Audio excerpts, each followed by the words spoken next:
Leaving a legacy. Welcome back to HU16's Live at 5. I'm Jack Allen. Known simply by the name Coach E across White County, David Elliott owned the Harding tennis courts as head coach for 39 years. Today, though, he was given an official ownership of the tennis facility as former players and coaches joined current ones to dedicate the court in his name. As head coach, Coach E amassed 1,123 victories, easily the most in program history, but today was more about the stories of the impact he made along the way. He said he hopes his legacy is about more than just wins and losses. We didn't have any kind of scholarships or any kind of financial aid. It was beg a kid to play and hoped he liked it and then try to get a little better every year. And the wins took care of themselves, but having good kids was my priority in recruiting and coaching and the whole bit. Now, there was some tennis to be played today. Both Harding teams taking on UAFS at the newly named facility. The Lady Bisons were led by the doubles pairing of Arissa Takanashi and Riley Cox. They combined to win both their doubles and singles pairings. The Lady Bisons win this one by a total score of 7-0. They moved to 14-5 on the season with one more match to play Friday against Arkansas Tech. Now, the men's team also victorious on the day, 7-0. The final score there. David Redding's squads both showing up to play today, but still a long way from catching Coach E in the win column, though. Now, Harding softball was back in action yesterday, and Searcy looking to shore up the 3 seed in the GAC with a sweep and a doubleheader against Washita. Game 1, things were running on all cylinders for the Lady Bisons. Madison Leggett singling this one right back up the middle. 2 runs come in to score there to push the Lady Bison lead to 3-0. More damage in the bottom of the third. Hannah Jones driving one back up the middle. It's flubbed by the center fielder. Close play at the plate, but the catcher bobbles it high. It scores to push the Lady Bison lead to 6-0. 7 errors from the Tigers yesterday in Game 1. Leggett finishing them off right there with another run.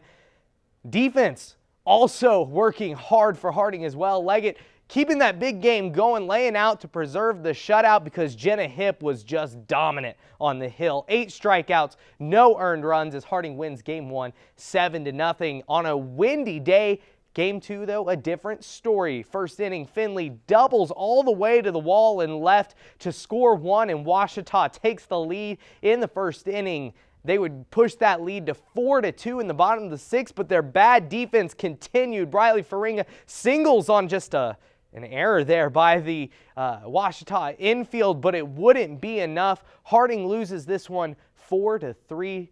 Can't quite get the sweep. Now, Harding baseball returned to Searcy today after a weekend series win against Washita. The Bisons won 2 out of 3 against Tigers this weekend, placing them in 3rd place in the GAC with 2 series to go.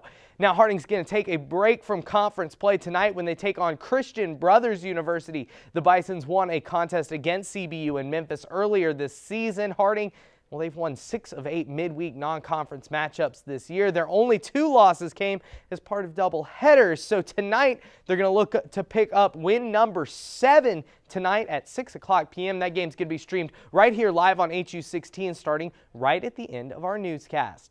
Now, Harding Golf, the other team in action today in Hot Springs as part of the GAC Championships.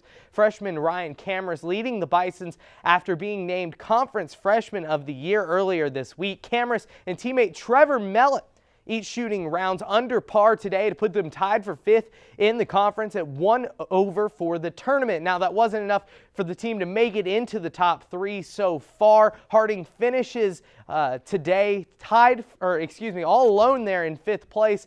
With a 5th place finish there in the GAC tournament. 5th, a common theme for Harding today. Lady Bisons also finished 5th in Hot Springs. Brooklyn Terry led the Bisons with a 15th place finish there.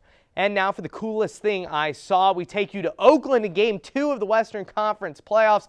Golden State dominated the Clippers early. Kevin Durant slamming it in to push the Warriors lead to 31. 3-1.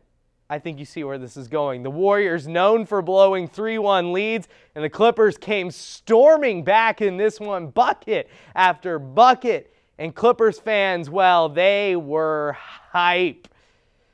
With 16 seconds to go and a chance to take the lead, it's Landry Shamet from downtown to seal the deal, the 31-point comeback. Clippers even the series 1-1, and the Warriors are left to wonder what just happened.